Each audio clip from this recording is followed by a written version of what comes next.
on a bill that will add $1.5 trillion to the debt over the next 10 years.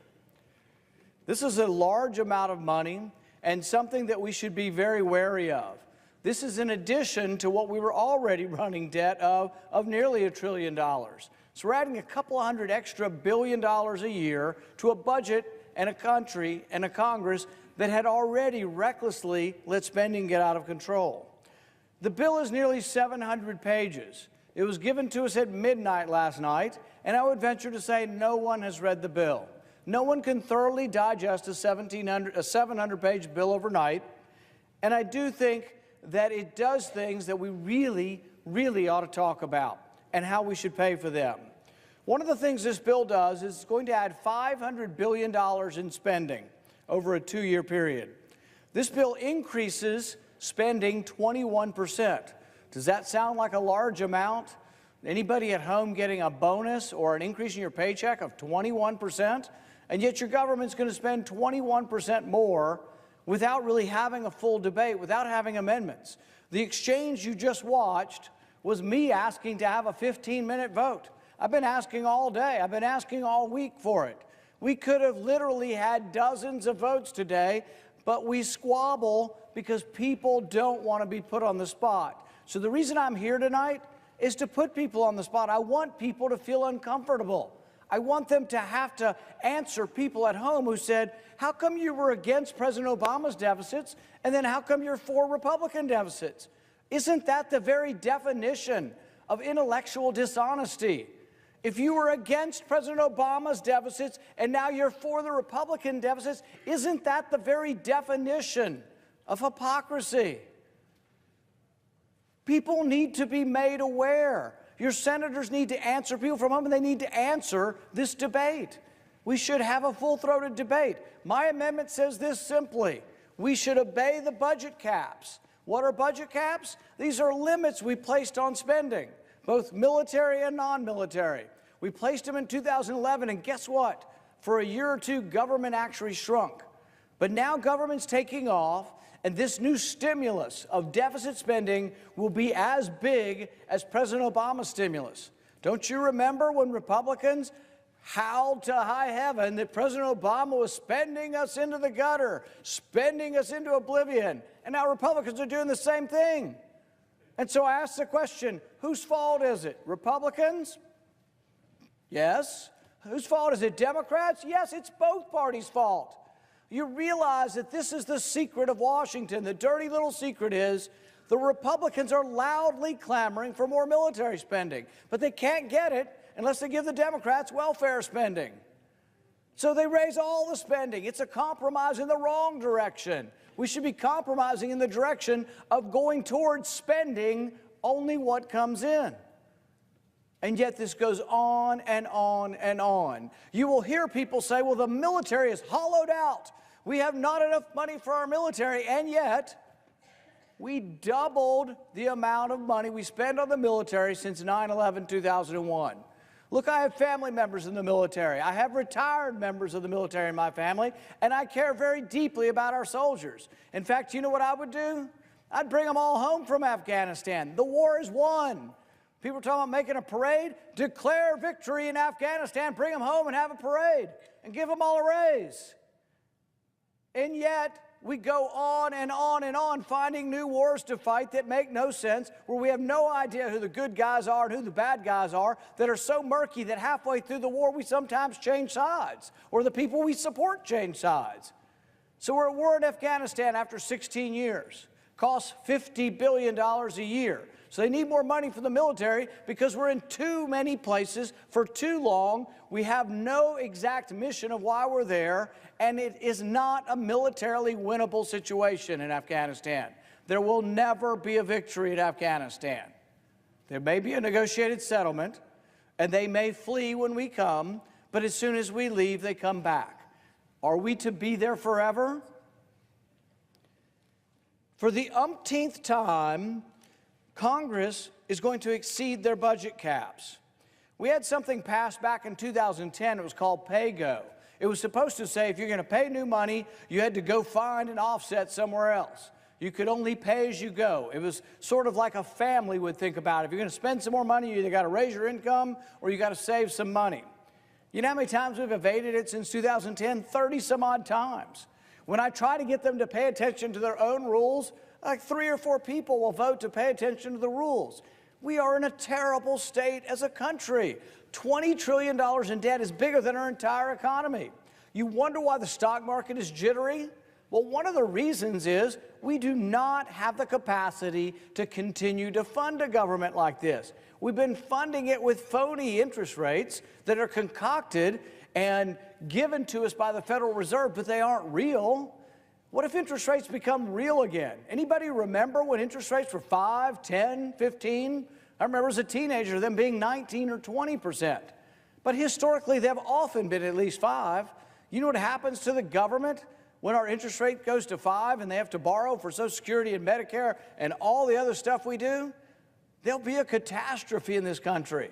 Already, interest rates are ticking up. Stock market is jittery. If you ask a question why, maybe it has something to do with the irresponsibility of Congress spending money that we don't have. So the bill's going to exceed the budget caps by $296 billion. And that's not counting the money they don't count. All right, so these people are really, really clever. Imagine them running their fingers together and saying, how can we hide stuff from the American people? How can we evade the spending caps so we can be even more irresponsible than we appear? So 296 is the official number, about $300 billion over 2 years that will be in excess of the budget caps. But there's another $160 billion that's stuck into something called an overseas contingency fund. The budget caps don't apply there. So we're $300 billion for 2 years over the budget caps. And then we're another $160 billion over the caps, but they just don't count it. They act as if it doesn't matter. We're just not going to count it. And then we come to catastrophes. And you might say to yourself, well, I have great sympathy for those people's houses were flooded in Texas and Florida. I do. My sister's house was flooded in Houston or near Houston. And so I have great compassion. But even for my family, I can't take the money from you or borrow it for the next generation, just say, hey, here's a pot of money, go rebuild your house. We should do it in a responsible fashion. We've already, I think, spent 30-some-odd billion on emergency relief for the hurricanes. There's another $90 billion. But you know what I've said? Instead of just plunking $90 billion down or actually printing it over at the Federal Reserve or borrowing it, instead of just doing that, why don't we take the $90 billion from somewhere in the budget that it shouldn't be? People come to me all the time, they want something from government. I say, well, if you want something from government, tell me where to take it from, because I'm not going to borrow anymore. We should take it from some other place in the budget. Where do you get the $90 billion from? So I've had some suggestions, and you know how many votes they get? About 10 or 15 people will vote with me. I say, well, you know what, let's not send it to Pakistan this year. They burn our flag, they put Christians in jail, they put the guy in jail, a Dr. Afridi, who helped us to find bin Laden. We finally got bin Laden. He'd been living high on the hog in the middle of a town, a mile or two from a military academy. Everybody probably knew he was there in the Pakistani government, and he lived uninterrupted. We finally got him when a guy named Dr. Shakil Afridi gave us information. You know what Pakistan did to this doctor? He's in jail for 33 years. You know what they did with a Christian by the name of Asia Bibi? Pakistan has her on death row. She went to the well in a small village to draw water. And as she was drawing water, the women of the village began stoning her and beating her with sticks as she lay on the ground bleeding, and everybody watched and gawked as she lay on the ground bleeding. She was crying out for help when the police finally arrived, and she thought she'd been saved, only to be arrested for being a Christian. And yet we've given $33 billion to Pakistan over the last decade. Good money after bad. Almost everybody up here loves it. They just want more of your money to go to Pakistan, Saudi Arabia, China, you name it. They'll send your money anywhere, and we've got a country that needs it here. Instead of nation building abroad, why don't we build our country here at home? Why don't we do some nation building here at home? So we have $90 billion that we need for emergency relief. Even as conservative as I am, I would say we can probably find that. We're a great rich country. We can probably rebuild, and the government can be part of that. But you know what? Why don't we quit sending it to Pakistan? Why don't we quit sending it to countries who burn our flag and chant death to America? Why don't we keep that money here at home? Why don't we say to the government writ large that they have to spend a little bit less? Anybody ever had less money this year than you had last? Anybody ever having a 1% pay cut? You deal with it.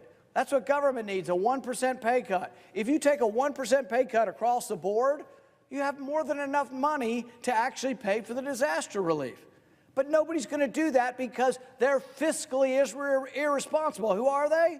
Republicans. Who are they? Democrats. Who are they? Virtually the whole body is careless and reckless with your money. So the money will not be offset by cuts anywhere. The money will be added to the debt, and there will be a day of reckoning. What's the day of reckoning? The day of reckoning may well be the collapse of the stock market. The day of reckoning may be the collapse of the dollar. When it comes, I can't tell you exactly, but I can tell you it has happened repeatedly in history when countries ruin their currency, when countries become profligate spenders, when countries begin to believe that debt does not matter. That's what this bill is about. But here's the confusion. Some at home will say, we just want them to cooperate. If they would just hold hands and sing Kumbaya, everything would be fine. Well, guess what? That's what you've got. You saw both of the leadership of both sides opposing me because they are now clasped hand in hand. Everybody's getting what they want. Everybody's getting more spending. The military, the right's getting more military spending. The left is getting more welfare spending. And you're getting stuck with a bill. Not even technically you. It's the next generation being stuck with the bill. Your grandkids are being stuck with the bill. But mark my words, the stock market is jittery. The bond market is jittery. There is an undercurrent of unease amidst this euphoria you've seen in the stock market. A country cannot go on forever spending money this way. And what you're seeing is recklessness trying to be passed off as bipartisanship. So we've gotten together, they're all holding hands, and there's only one bad guy standing in the way. One guy's going to keep us here till 3 in the morning. Well, you know what? I think the country's worth a debate till 3 in the morning, frankly. I think it is worth a debate on whether or not we should borrow $1 million a minute. I've been saying that for a few years. We borrow $1 million a minute because I think it really brings it home. And we were talking about with my staff today, and they say, you know, it's almost $2 million a minute now. $2 million a minute. Can you imagine? And this is exploding. This deficit is exploding, and there isn't the alarm you should see. But guess what? Every one of these people, you'll see them come home to your state, you'll see them come home and they'll tell you how earnest they are and how the deficit is bad and big government spending is bad and we have to reduce waste. It's dishonest. They're not doing anything about the waste. The waste has been out there for probably half a century or more. Nothing's been done in the last 40 years for one precise reason. There is no oversight. You realize what they are passing is all of the money glommed together in one bill. No one will read the bill, no one knows what's in it, and there is no reform in the bill. That I can say with absolute certitude. No one will read it, no reform, nothing gets better, the debt will grow.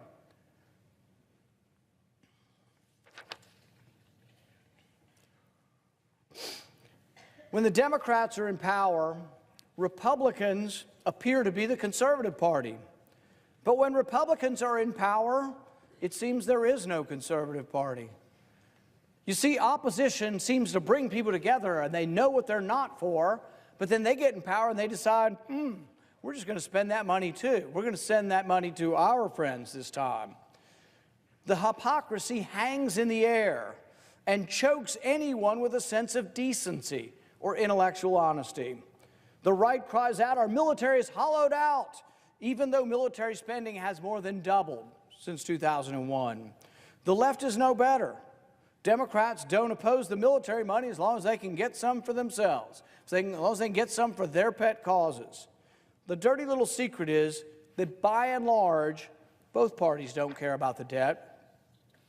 The spending bill is 700 pages, and there will be no amendments.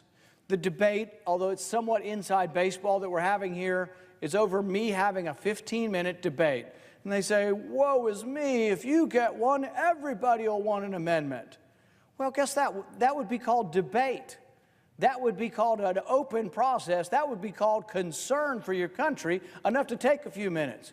And they're like, but it's Thursday and we like to be on vacation on Fridays.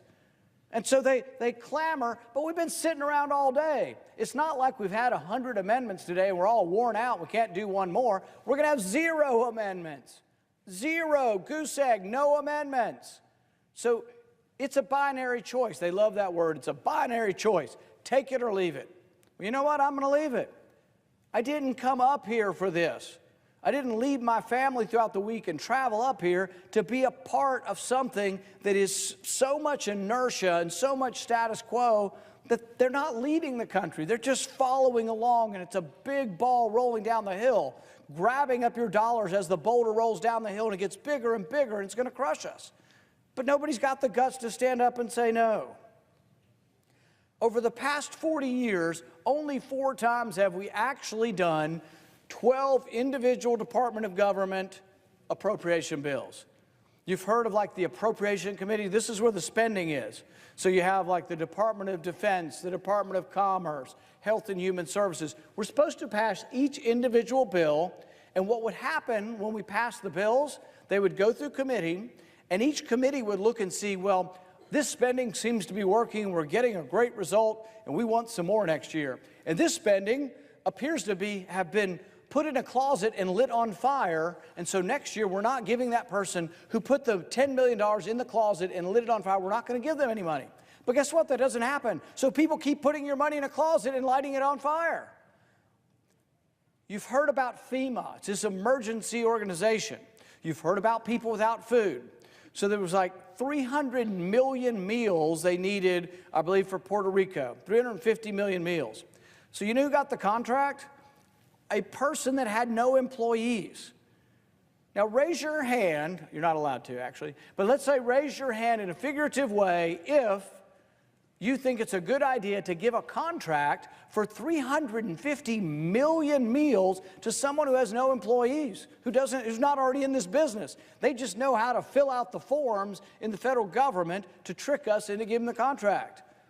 They were woefully short, and there are still people waiting in line for meals. So it's not even compassion or no compassion. It's idiocy versus more idiocy. We gave the money to somebody who doesn't do this. 350 million meals. So over the past 40 years, 4 times have we actually done the right thing. Passed 12 individual appropriation bills, bundle them together, have a budget, and try to do the right thing. You know, there's no guarantee that everybody will be wise in their spending, but it's got to be better. It can't be worse. What do we do instead? It's called a continuing resolution. We glom all the bills together in one bill, like we've done tonight, Republicans and Democrats clasping hands, and nobody's going to look at it. Nobody's going to reform the spending. As a consequence, wasteful spending is riddled throughout your government. Only 4 times in 40 years have we done the appropriation process the way we're supposed to. Recently, they did a Pentagon study. It's the beginning of an audit, and they audited a part of the Pentagon. This partial audit shows that $800 million was misplaced or lost. Just $800 million. I don't think they actually put it in a closet and burned it, but they can't find it. A while back, they looked at some of the military expenditures, and they had $29 billion worth of stuff they couldn't find. Overall, the audit found that over $100 billion in waste was found at the Pentagon, $100 billion. Well, their budget's like $700 billion. So, you know, we're talking about a significant, over a 10%, problem with figuring out waste. But it doesn't get any better because we don't vote on all these things individually, and we don't parse out the difference. I'll give you another example. The Department of Defense, last year, we found this out, spent $45 million on a natural gas station in Afghanistan. $45 million. It was projected to cost $500,000. 86 some odd overruns, of cost overruns, $45 million. So you're scratching your head and you're saying, natural gas station, what is that? We don't have one in my town. We don't have any in my town either. They didn't have any in Afghanistan, but you know what? They decided that they needed to reduce the carbon footprint of Afghanistan. All right? They wanted to reduce the carbon footprint of Afghanistan. I thought the military's job was to kill the enemy. So the military's job now is to reduce their carbon footprint? So they bought a $45 million gas station that serves up natural gas, and guess what they discovered? They kept waiting. So there's a guy sitting next to the pump. You can imagine him sitting on a stool, and he's waiting for customers. No one ever came. And then someone said, oh my goodness, they don't have any cars that run on natural gas. Well, that would probably be the same if you came to my town in Kentucky. Almost nobody's got a car in America. They live in a primitive state in Afghanistan, and you're expecting them to have natural gas cars? So they said, well, gosh, we already built this $45 million gas station. Maybe we should buy them some cars. So they bought them some cars with your money. They paid for the gas station with your money. Now they bought them some cars with your money. But then the people still wouldn't come in. They said, we don't have any money. And they said, okay, well, we've got the gas station. We've got your cars. You need a credit card. So we gave them credit cards. So they have a U.S. credit card that you pay for to take their natural gas car that you paid for to go to a natural gas station because we're reducing the carbon footprint in Afghanistan. When did that become the job of the military? And why does that go on year after year after year, the waste? For 17 years, we've been trying to get the Pentagon to be audited. And you know what their response has been? Hey, we're too big to be audited. How's that for your government? Your government telling you they're too big to be audited and that scrutiny's not, that's just not your business. Is it any wonder, really? It surprises me, sometimes it's not worse, but is it any wonder that our debt's a $20 trillion debt? So 50 years ago, William Proxmire was a senator. He was a Democrat senator, a conservative Democrat in some ways. He began handing out something called the Golden Fleece Award, and we'll talk about a few of them. So this is 50 years ago. And the reason I want to point this out is, as you look at this and listen, you'll find that some of the stuff we're doing today is just as bad as 50 years ago. Some of it's the same agencies. And so you scratch your head and you say, 50 years? We've been through a couple generations of politicians, and they're still not learning anything from finding this waste? Some of it's the budget process. The process that we pass these enormous bills that no one reads, that no one scrutinizes, and that do not reform the spending. So William Proxmire used to do this Golden Fleece Award, and I remember this as a kid in the early 70s.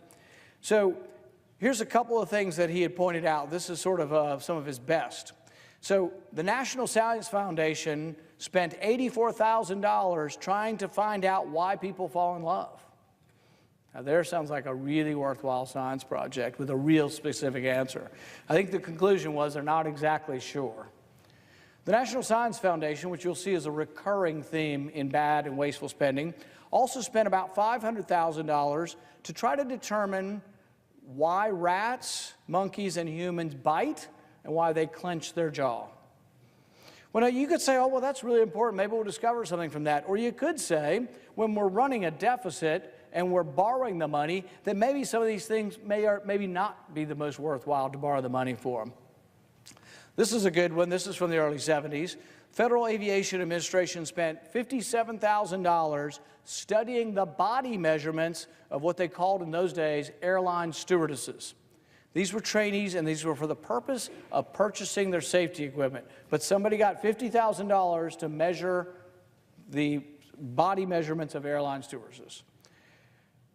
Administrators of the Federal Energy Administration, this is still from William Proxmire 50 years ago, spent millions of dollars to find out if drunk fish are more aggressive than sober fish. I'm not going to tell you the answer. I'm going to let you ponder that one. Do you think drunk fish are more aggressive than sober fish? This is your government. This is your money. And this is the debt you're handing on to your kids and grandkids. And this is 50 years ago. So now we'll get into some of the things that we've been doing more recently. We do a waste report where we point some of these things out. And every week we have a new one. And so if you want to look at our waste report, we've got that up, I believe, on our Facebook and on our website. So this is one of my favorites. You remember when Neil Armstrong landed on the moon? He said, one small step for man, one giant leap for mankind. Or some people think he said one small step for a man, one giant leap. So there's been some discussion, some very heated discussion over whether he said one step for man or one step for a man.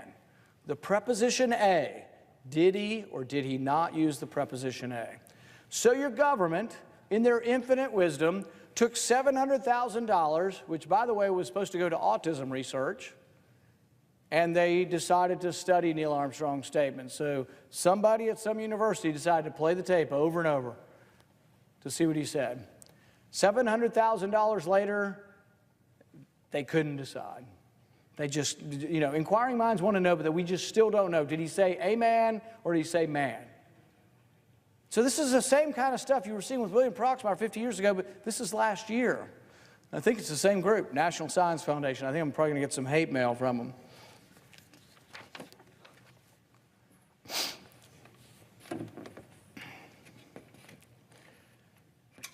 So this is $850,000, and we call this one the game of waste. This was spent, and you think when we're spending money in Afghanistan, well, surely it's to kill the enemy.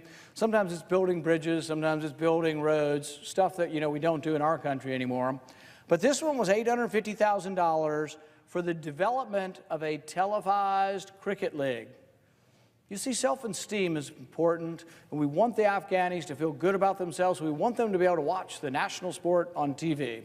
So we spent $850,000 to get it televised. The only thing we didn't reckon is that it was kind of like the natural gas cars. They didn't have TVs. So I don't know if we're in the process now of buying them TVs, but we did spend $850,000 of your money to get a televised cricket league for those people in Afghanistan. We'll do the next one.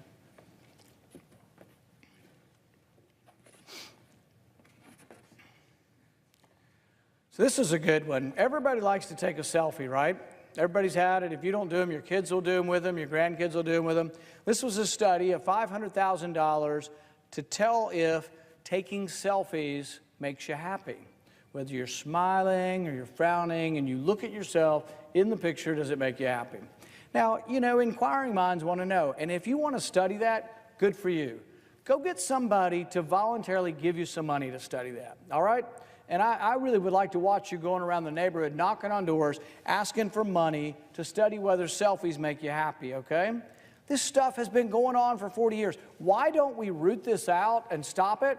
Well, one, they'll come to you all high and mighty and they'll say, but sir, it is science and you are just a lay person and don't understand how important selfies could be, and you aren't qualified to talk about selfies because you don't know about happiness. We have experts in happiness that can tell that we could make the world happy again. We could all be happy if we had more selfies.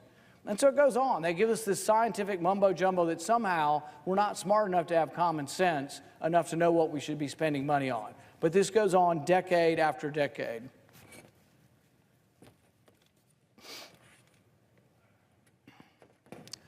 It's a school lunch program. And you might say, well, we need to help those who can't buy school lunch. So we have a school lunch program.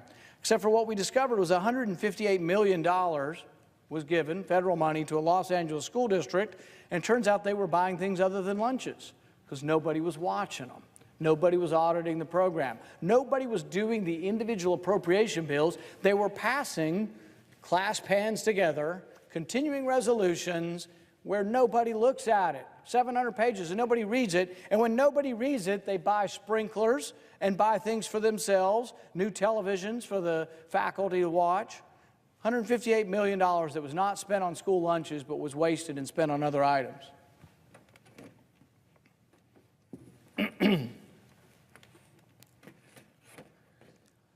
So everybody's heard about climate change, and there's some undertones and overtones of politics in climate change. But in case you haven't heard of climate change, the people who want you to hear of climate change want to spend some of your money to make sure you're listening to them about climate change. So they spent $450,000 on a video game. This is also National Science Foundation.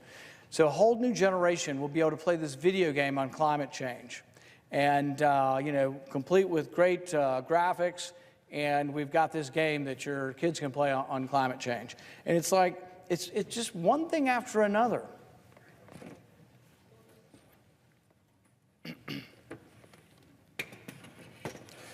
All right, you may have been on this one if you're in Washington. This one we call a streetcar named Waste. There's a streetcar over here a few blocks on 8th Street.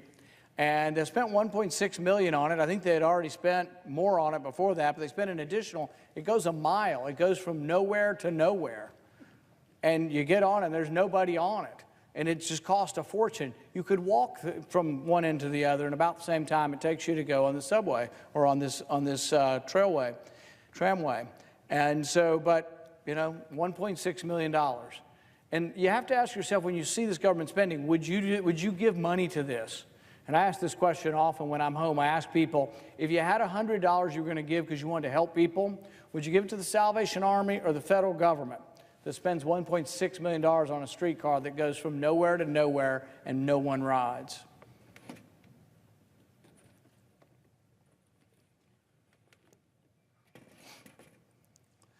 So I talked about whether or not we should be spending the money somewhere else or here. This is $250,000 that was spent on bringing 24 kids from Pakistan to space camp and to Dollywood. And you can say, well, that's good relations. Now we're going to have good relations with Pakistan. They're no longer going to kill Christians, put them in jail, or burn our flag. Maybe, and I'm not against interaction. And in fact, if this were some kind of privately funded group that wanted to have some money to have interaction between us and Pakistan, I'd probably be all for it. But first, the price tag's a little scary to me, $250,000 for 24 kids. But then I also think I represent a lot of people in Kentucky who don't have the money to drive down to Huntsville and go to space camp with their kids. So really, should we not sort of readjust our priorities and start thinking, you know, do we need to take care of ours at home here before we start shipping our money overseas?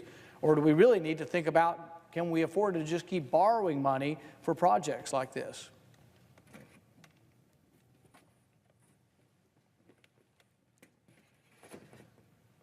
So this is the Department of Defense, and this I think we referred to earlier, and this was the $29 million worth of heavy equipment that they lost. Can't find it in Afghanistan. It's even worse than that. See, they lost that, but we also made the decision as we were downgrading the war in Afghanistan after the last surge that we did in Afghanistan, that we didn't want the other side to have our stuff, so we blew up a lot of our own stuff. We blew up billions of dollars worth of Humvees, tanks, you name it. But when they were looking and counting it up, they found $29 million worth that they couldn't find. But this is, if you really think about it and you're thinking, how could we have more money for both our national defense and how could we have more money for like infrastructure? You hear people talk about infrastructure. People want to build roads. Republicans and Democrats want to build roads, but guess what? There's no money. We're $1 trillion short this year because we passed these class pans, spend whatever the hell you can find. Whatever's not tied down, spend it and give it away. Both sides spend it, you know, there's no tomorrow. But if you say, how could we change our government? Where would there be some money that we could actually save? Well, really, some of it is in our foreign policy. We do not have enough, probably for our military to be involved in 7 wars. We might have enough to be involved in maybe 3 or 2 or 1, or maybe we should not be involved in any of the ones we're involved at this point. You know, the thing is, we said after 9/11 we're going to go after those who attacked us, those who aided the attackers, and those who abetted them or supported them. They're all dead. We killed them all, and that's good. We should declare victory and come home from Afghanistan, because right now we're over there nation building. Why do we have trouble with nation building? I'll give you a story from a Navy SEAL I met a couple years ago. He'd been in 19 years. He was a tough guy, like they all are, and he said, you know what? We can go anywhere. We can kill any of our enemies. We can do whatever you ask us to do. But he said the mistake is when the politicians tell us to plant the flag and create a country. We're just not very good at it. Most of our military don't want to be policemen. They don't want to create countries. They'd soon kill the enemy, come back home to their family. But we kill the enemy, and then we stay, and we stay, and we stay, and we build them schools, we build them roads. I mean, there are some schools that have been built 4 or 5 times and blown up 4 or 5 times by the Taliban. It's terrible that the Taliban doesn't want girls to go to school. It's terrible that the Taliban would do this. But don't the people who live there have some responsibility after we've given them $1 trillion to do something for themselves? And will people do something for themselves if you keep doing it for them? So really, there has to come a time when we come home. We spend $50 billion a year in Afghanistan. Our mission's over and we should come home. It's $50 billion a year that could be spent on infrastructure if you wanted to do that, or in maybe not having $1 trillion debt next year, or deficit next year. We're in a bunch of different places, though. When the soldiers were killed in Niger not too long ago, or Niger, a country in Africa, many people didn't even know where the country was, much less that we had 800 troops there. You say, well, it's only 800, it's not that many. Well, the problem is 800 sometimes becomes 8,000, and sometimes then becomes 80,000. Because we get in the middle of a civil war and some of our guys get killed, we're like, well, gosh, we got to do more, not less. And nobody wants to come home after people have been killed. They want to go in and punish the enemy. But I don't know who the good people are in Niger, or who the bad people are, and what they're fighting about. And so I think sometimes it's very unclear who the good guys and bad guys are. We've been involved in the Syrian civil war for a long time, and we aided a group of people that many up here called the moderate Syrian rebels. Well, it turns out the moderate Syrian rebels were jihadists often. They hated Israel. The only people they didn't hate about as much as Israel was us. We gave anti-tank weapons to one group, and the leader of the group, within a week of getting our anti-tank weapons, said, you know, we want them to fight ISIS. They said, the hell with ISIS. We want to attack Assad. When we're done with Assad, we want to attack Israel and get the Golan Heights back. These are the people we're giving weapons to. We poured hundreds of tons of weapons in there with Qatar, a lot of our weapons and a lot of our dollars running through Qatar, you know, running through United Arab Emirates, running through Saudi Arabia, just pour it in there. But a lot of them wound up in the wrong hands. We kept supporting these moderate fighters that didn't fight. We spent $250 million training 10 of them. We trained 10 fighters for $250 million. We sent them into battle, and they were captured in the first 30 minutes. But then guess what happened recently? And I will give President Trump some credit for this. They decided to ally with whoever was fighting the best over there, and it turned out the Kurds were. Both the Syrian Kurds and the Kurds that live in Iraq, and they did fight. But now, you know, the question is, oh, now Turkey's unhappy with that, so we're going to throw the Kurds under the bus in favor of Turkey, that has a leader that really has no use for us at this point either. It's very, very confusing who the enemy is and who our friends are over there. But it's also very, very expensive. I think we have to defend ourselves, and we may occasionally have to attack the enemy overseas. But the thing is if we go and stay for decade after decade, you know, in Iraq, they said, oh, we didn't stay long enough. How long's long enough? 100 years, 200 years, forever? They don't see us, you know, we said they're going to treat us as liberators. They kind of see us as occupiers. Afghanistan has hated every country that's ever come in there. They didn't like the Russians occupying them. They didn't like the British occupying them. They don't like us there. There was a movie with a depiction of this scene not too long ago, and they were in a village, and they just freed the village, and the general was telling them how you are free, or you're free. And the elders of the village gathered and said, will you leave now? Because they realized that wasn't the end, and that eventually the Americans would leave. When they left, the Taliban would come back. And we just have to rethink, are we going to be at war forever? Can we afford it? And maybe do we have to think about maybe whether or not we should do some nation building here at home and not always abroad? We have to think about the unintended consequences of what we do as well. And I'll give you an example of that. We just recently signed a deal to give Saudi Arabia over $350 billion worth of military equipment. Currently, Saudi Arabia is using that equipment to encircle and blockade a country next to them, Yemen. Yemen's a very poor country. They import about 80% of their food. They're one of the poorest countries on the planet, and currently 17 million people live on the edge of starvation. But people have convinced themselves that, well, there's some Shia that are supported by Iran, and we don't want Iran there, so we got to support the Sunnis. Does anybody remember who attacked us on 9/11? One of the Shias, it was the Sunnis. Most of the radical jihadists and the ones that have been trying to get into our country, in fact, I don't know of any Shia terrorists that have been here, to tell you the truth. We've had plenty of Sunni terrorists. 16 out of the 19 hijackers were from Saudi Arabia. We just released documents last year, the missing pages from the Saudi Arabia investigation with 9/11 Commission, that shows that there's a possibility they were complicit in those things. They're not exactly a free country. They're a monarchy that is actually having power consume and concentrate in one person's hands more and more. So we have to decide, what wars do we need to be involved in? Our founders were very clear about this. Our founders didn't like war, by the way. Our founders had seen virtually perpetual war in Europe. Everybody was always fighting somebody, and went on even after the founding of our country. Cousins were fighting cousins, fathers fighting brothers, brothers fighting brothers. Everybody was related. All the royal families of Europe were related. They're always fighting with each other. Of course, they didn't do the fighting. They sent the common man to do the fighting. So when we got to our country, we said, we've got these oceans, enough of that, we want less war. So one of the things they included in the Constitution was this. They included in the Constitution a very specific provision that said when we go to war, we have to declare war, and it has to be passed by Congress. So there was a debate over whether that power should be in Congress or should be in the hands of the president. And Madison said this. He said that the executive, the president, is the branch most prone to war. Therefore, with studied care, we gave that power to the legislature. So war is supposed to be determined by us, and ultimately us as representatives of you. It doesn't happen that way, and it hasn't happened that way for a long time. Why are we at war in 7 different places? We don't vote on it. We haven't voted on anything really since the proclamation for the Iraq War, which I think was a mistake, but we at least voted on it back in 2002. We voted in 2001 to go into Afghanistan after those who attacked us. We haven't voted on anything since. They say, oh, the 2001 proclamation gives us the power to go anywhere, because these people could somehow tangentially, most of the people we're fighting now weren't even born and have nothing to do with 9/11 and nothing to do with Afghanistan, and yet we're in perpetual war and we haven't voted on it. So once again, it's the process that's broken, like the budget. So we have extraordinary waste, and your money gets burned and put in a closet and thrown down a waste hole because we don't do the right process of following your money. And war is somewhat the same way.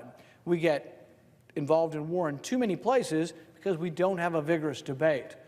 When we go to war, I tell people that should be the most important decision we ever make, most important decision a legislator ever makes.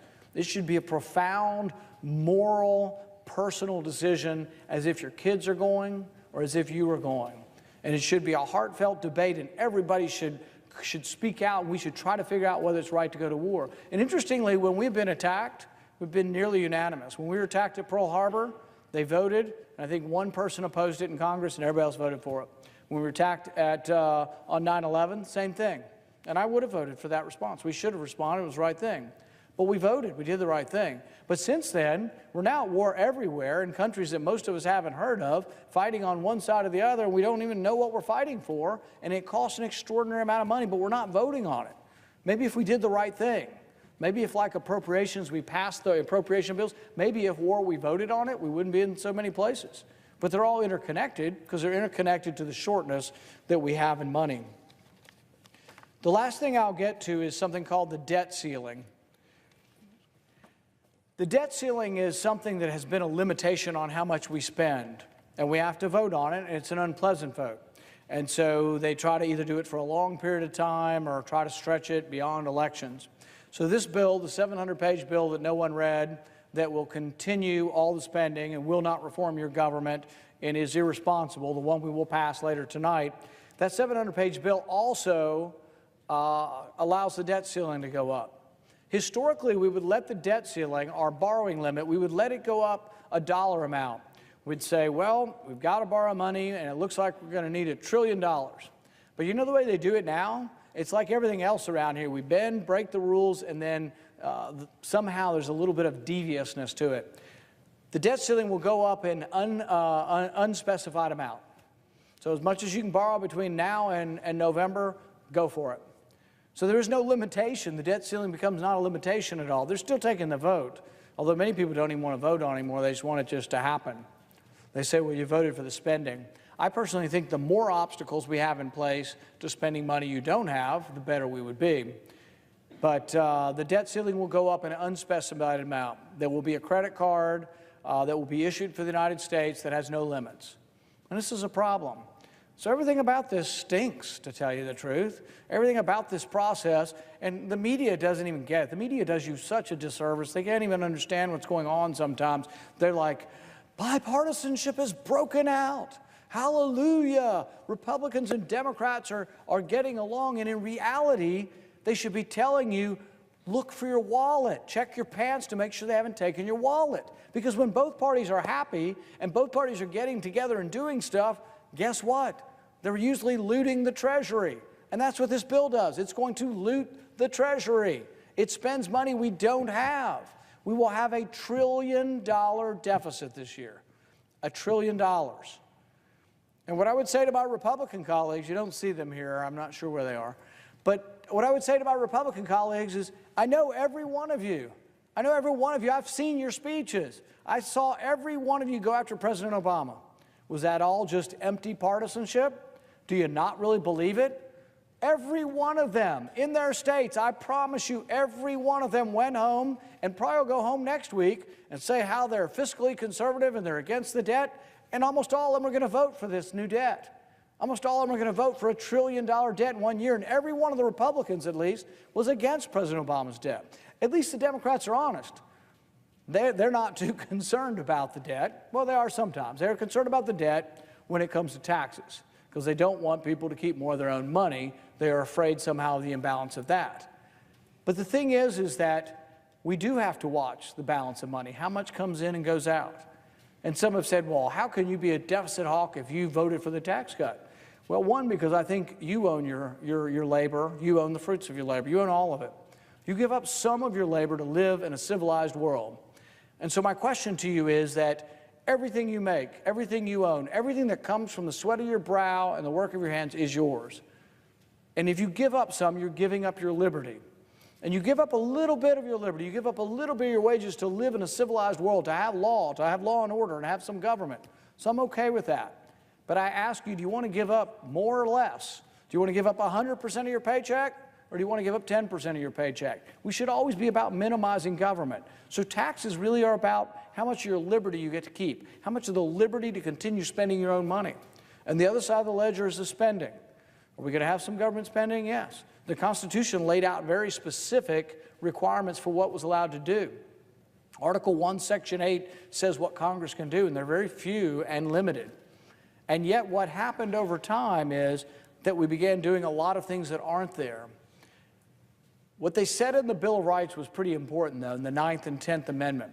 The 9th Amendment says that those rights not listed are still yours and not to be disparaged. So the Bill of Rights was not a complete listing of your rights. You have many other rights, such as the right to privacy, the right to property, that aren't exactly spelled out in the first 8 amendments.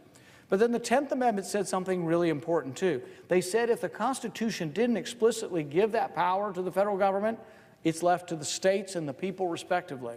So many of the things we do up here, and this is the other reason for our debt, there are checks and balances within the process. We're supposed to do appropriation bills and all that. That might or might not work. It can't be any worse than what we're doing now. But the real check and balance is the Constitution. So the Constitution has these limits on how big government can get and what government can do. And if we obeyed the Constitution, you would have a balanced budget every year. If you had a balanced budget every year, would there still be things that government does? Sure. But we have to assess as a people, we have to decide, and really this is the ultimate decision the American people have to have. Are you going to cheer for the Republicans and Democrats holding hands and having $1 trillion deficit, or are you going to say to yourself, I'm suspicious that the Republicans and Democrats are clasping hands and giving us $1 trillion deficit? Is it a good thing? Are we so excited about civility that we don't care what the result of civility is? Or are we really sort of misguided in thinking because people aren't yelling at each other and that they've bridged their differences, but that the compromise means that we're all going to spend more money, we're going to ignore the Constitution, the waste is going to continue on, and nothing will be fixed? Are we so sold on civility that we're willing to give up on and just say, oh, well, at least we're getting along together. As long as we're getting along, that's all we want. I think we're smarter than that.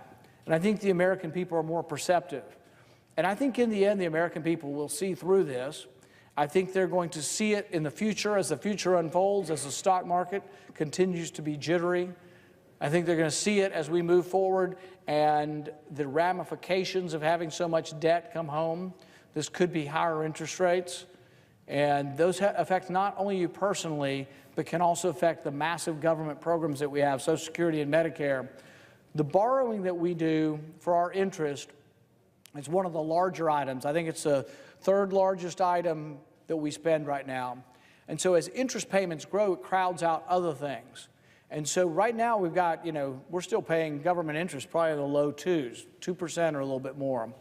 Imagine what happens when it's 5%. Even if interest stays at 2%, because government is growing and we have a bigger and bigger debt, we're going to have an $800 billion interest payment. It'll be the #1 item. It's going to crowd out everything else.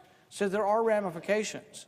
There are people who say that when you're at 100% of your GDP, like your whole economy, when your whole economy equals your debt, that you're at this sort of precipice. You're at this point where you may reach a point of no return. There are ways we could fix this. Later this year, I'll offer a budget that freezes spending. And you say, well, how bad could that be? We're just going to give government the same amount they had last year. If you freeze all spending, everything, I mean everything, that we spend money on, you balance the budget within about 5 or 6 years. And you'd get things back in balance if you did it. But if you talk to people up here, they would freak out. And I promise you, we'll probably get 10 or 15 votes for, freezing spending to try to get it back in order. But this is what we have to ask as American people. Are you happy with your government? Are you happy with trillion-dollar deficits?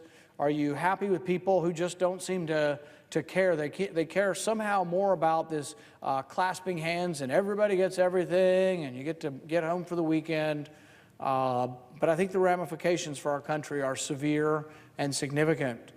And what I would ask my colleagues, as well as those across the country, is basically, what do you want from government? Do you want some physical item? Is government here so someone can get you something and give you some physical item, a cell phone or a car? Is that what government's for? Or is government here to preserve your liberty?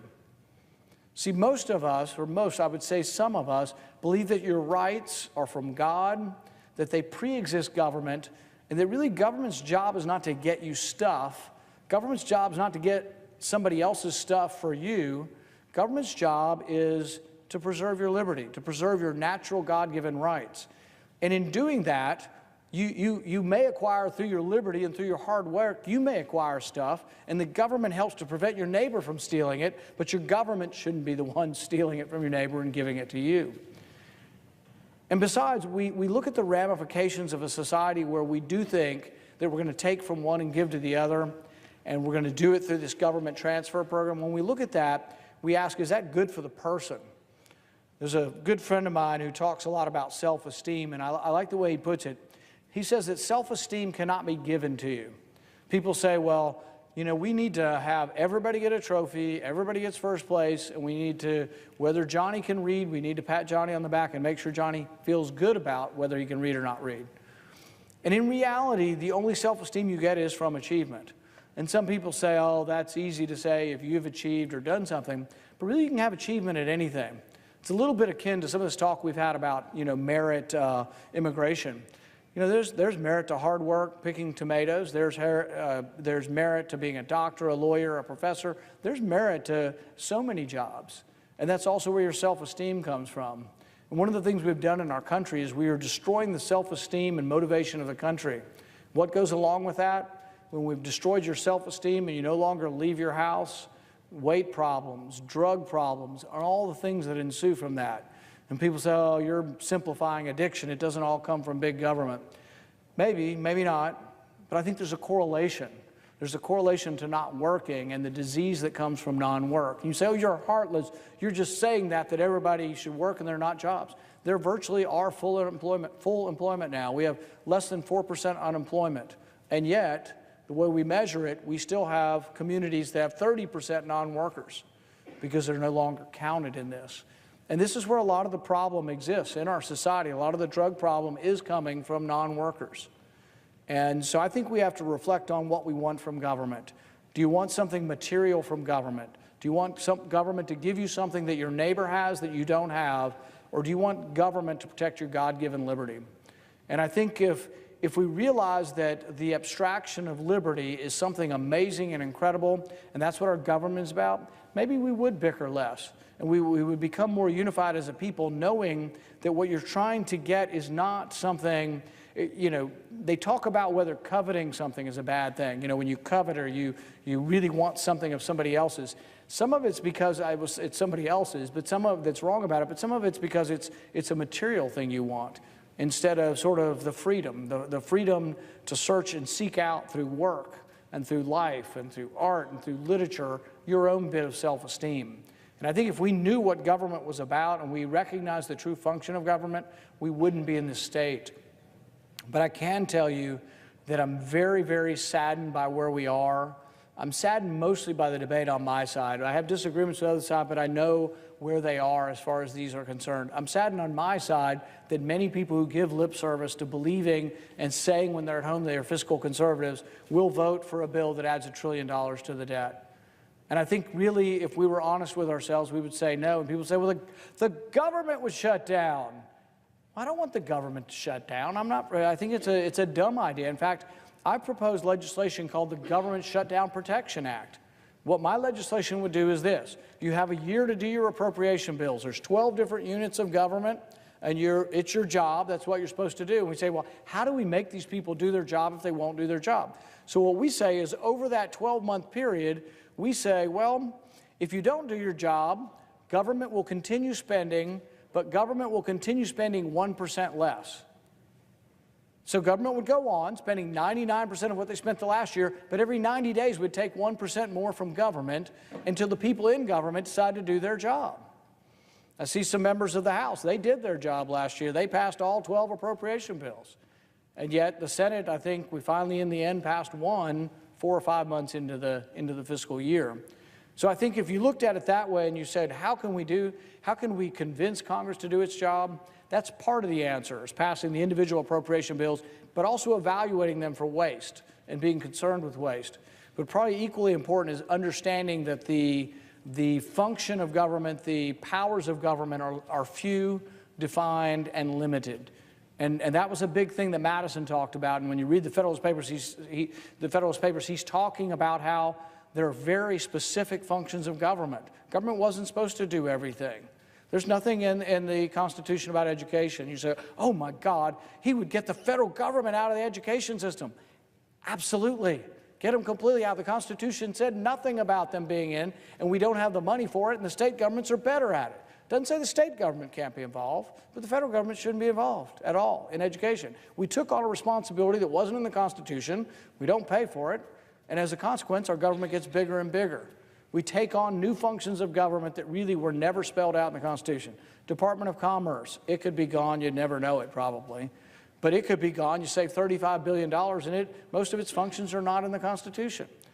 But see, we have to have some of that debate over what is the proper role, what is the constitutional role, and how would we have that debate if we're not allowed to amend the bill?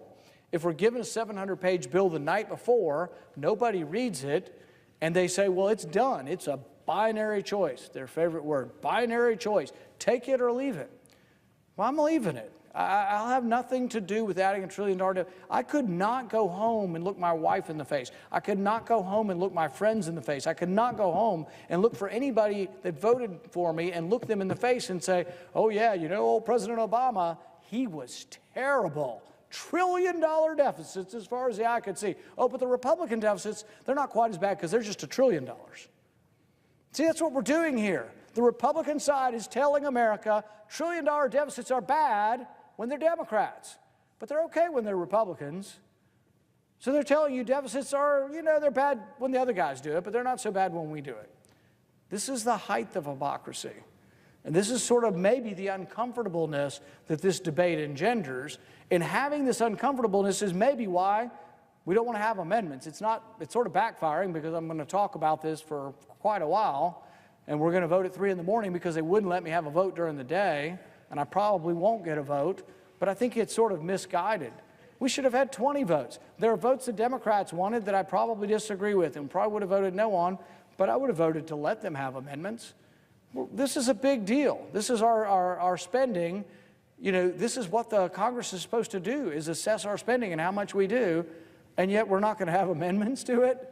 It's pre-decided by some secret cabal of leadership from both sides who have now clasped hands to say, we have won, the country has won, we now have $1 trillion deficit this year. The American people are losing by this. And so I think we have to figure out a better way. We have to figure out a way where we do our job, which is each of the individual appropriation bills. We look and we scrutinize waste. I showed you some of the William Proxmire Golden Fleece Awards from 1968, and the same agency that's been wasting that money is still here.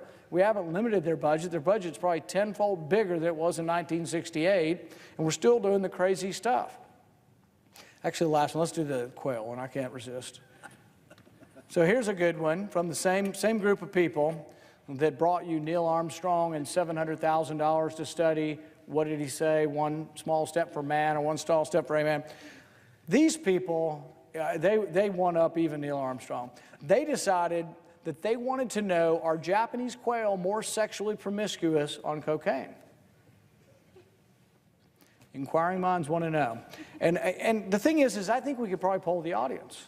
I wish there was a button at home we could ask people to just sort of dial in and push a button. Do you think Japanese quail are more sexually promiscuous on cocaine? We spent money. We spent $356,000 studying this. See, this is the kind of craziness. But why do we do this every year? Why doesn't it get any better? We don't look at it. So if you have a 700-page bill and nobody looks at it, how are you ever going to find this? Even in an appropriation bill, if we did an appropriation bill that included this, it would still be 500 pages long, and you'd have to hunt long and hard to find this. Why don't we have conditions on how you spend your money? Because we don't look at it. Nobody reads any of these bills. We don't do individual bills. People come to my office and they say, well, I'm for legal aid, and I think people should be able to have a lawyer, and poor people should get help. And I was like, and I listen to them and I say, well, I've never voted on that. I probably will never vote on that. I won't even vote on the Department of Government that oversees legal aid, because I'm given a 700-page bill that has all of the government spending.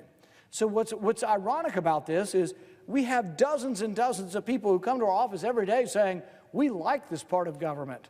And I say, well, I never get to vote on it, so I don't know if I can help you or hurt you, because I never get to vote on that part of government. They make me vote on all of the government. So it's either all or none. The binary choice is shut it down or keep it open but don't reform it. I think it's a terrible choice. I did a hearing this week and I called it the terrible, rotten, no good way to run your government. And that's what I believe. It's a terrible, rotten, no good way to run your government, and we just shouldn't do it. And I'll tell you this is a secret, so don't tell anyone. But when I talk to people, I've talked to probably 50 senators in the last 3 weeks. And you know what most of them say? Well, we kind of agree with you. It's a really crummy way. And this is the last time I'm voting for it. And I say, well, didn't you tell me that last year? Didn't I hear that the year before? That was your last CR you're ever voting for. You're never going to vote for another one. You know what would happen? Let's say that this speech was so persuasive that all my colleagues came in here and got a conscience, and they all voted down this spending and said, hooey with all of you, we're going to not spend all that money.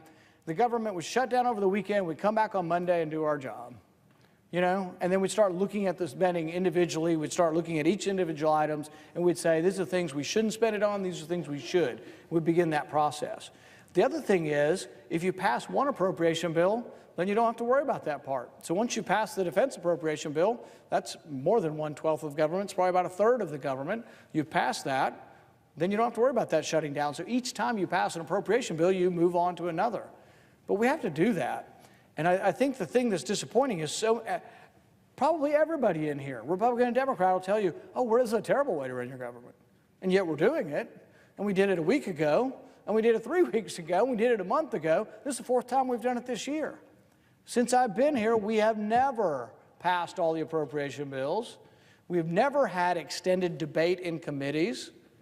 I was thinking about this the other day, and I was thinking, what if the first day you got sworn in, the leadership sat in the chair and all 100 people were required to be here or requested strongly to be here, and we had a frank discussion, and we said to both sides, this is the year, I'm not doing any continuing resolutions, and guess what? It'll just shut down if we don't, but we're going to do our job, and in the first 3 months of the fiscal year, we're going to have hearings, and the main job of the hearings will be to both authorize and appropriate the money. 3 months for each committee. That'd be a pretty long time, actually. And then maybe you spend a whole week or 2 weeks in the committee with amendments, with specific things like, we've decided this year not to study what cocaine does for Japanese quail. So this would be the year we finally stop doing that.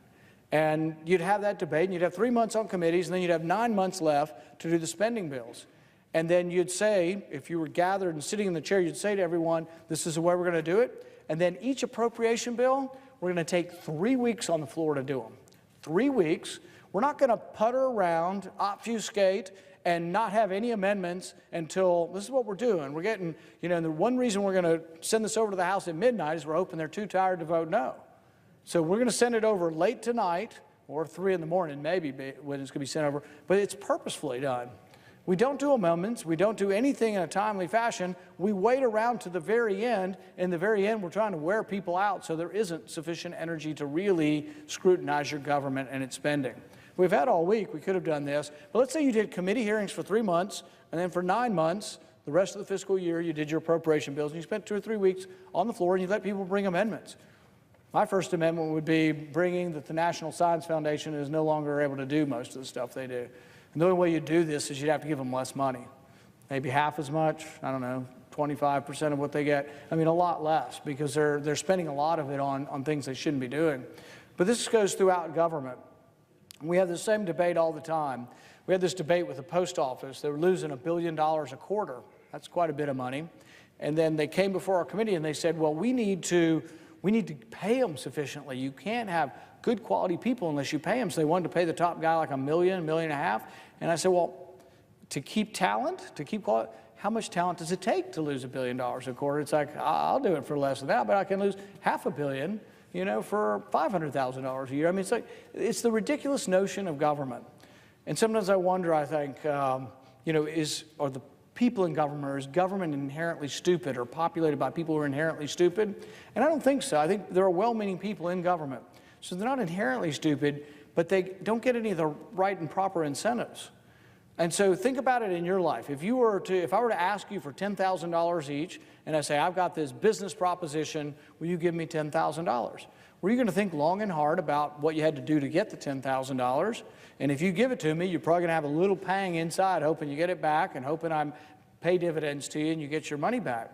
But it's really a heartfelt decision. It doesn't make it always the right decision, but it's a heartfelt decision, and you really, really struggle with every fiber of your being to make sure you made the right choice, even though it's not always going to be right. In government, imagine your city council person, $10,000. It's not their money. And then imagine that you go to state legislature and it's not $10,000, it's $2 million.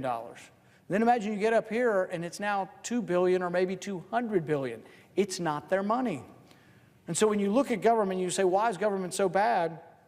Milton Friedman hit the nail on the head. Milton Friedman said, nobody spends somebody else's money as wisely as their own. That's the truth of it. And that's the way government is. So government will never be efficient because of the very nature of government. It's not an argument for no government, but it's an argument for minimizing how big government is. Government should never be involved in something that somebody else is already doing or that the private sector can do, because government will never be as efficient because nobody spends somebody else's money as wisely as their own. Until we recognize that, which actually goes hand in hand with what the founders thought. The founders thought that people ought to be left free to do most of the things themselves, and so they very significantly limited what the federal government was supposed to do. So as we move forward in this debate, and as we look at what can be done to bring back the greatness of this country, I think we do have to be worried about the debt we're accumulating. And my hope is that both sides of the aisle will look long and hard and say, this isn't the way we should run our government, and not just say this and say next time, but maybe say this time. Because I promise you, both sides of the aisle have told me this week. It's a terrible way to run government. Oh, you're exactly right. Continuing resolutions, putting all the spending in one bill and not reading it and having no analysis and not getting rid of the waste is a terrible way to run a government. But almost everybody who told me that this week is going to vote for it. So the only way this ever gets fixed is you've got to call these people and convince them that they need to do their job, which is do the individual appropriation bills. They need to pay attention to the Constitution, or frankly, you need new people. And so that's what the American people have decided. You need new people, or are you happy with them borrowing $1 trillion? I think it's completely and utterly irresponsible, and I think it's something that no American family would do. I don't care whether you're a Democrat or Republican or independent. No American family lives the way your government does. It's completely and utterly irresponsible. So as we look at this debate, my hope is that both sides will come together and say, enough's enough. This is the time. Tonight, I say no. Thank you, Mr. President.